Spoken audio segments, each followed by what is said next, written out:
I'm doing this one as the first about the tactical videos that I was going to talk about. Now, these videos will be a rough composition of all the tactics employed by both sides throughout all four of the stories, including the very short story with the Spec Ops HVT hunting mission uh, toward the latter end of the war, of the long occupation. So, what I wanted to discuss here was I'll start from the beginning, from the time where the invading forces materialize.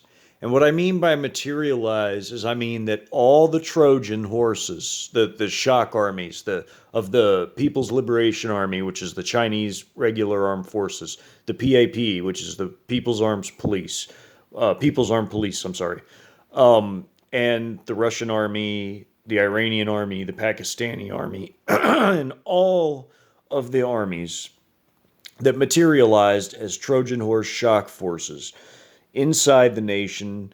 And then you had the externals already ringing in the nation, doing coastal landings and crossing the borders or paradropping in if they were paratrooper units, all at the same time.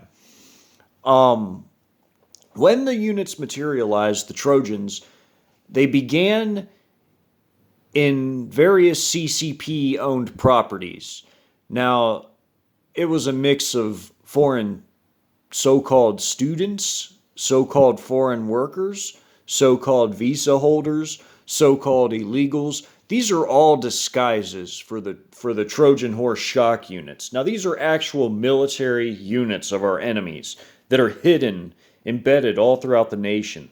And for that to have even have been possible, the CCP bought off all our leaders, as did other regimes, but mostly the CCP.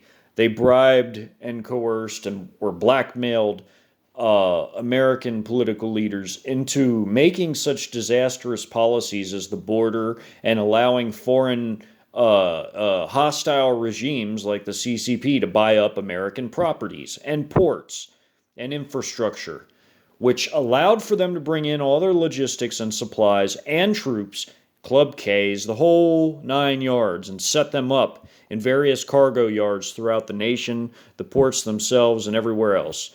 Um, the CCP owned companies, too, the front companies, they did all the transport to bring in all the vehicles, the logistics, and pre-position them all around the nation. Now, you have to understand, for a doctrine like fourth generation warfare, it takes a long time to set up to take a nation down rapidly like the United States for its vast size and population. So it took them 20 years, about 20 equivalents of Desert Shield and Desert Storm to set all this up logistically and with the troop numbers.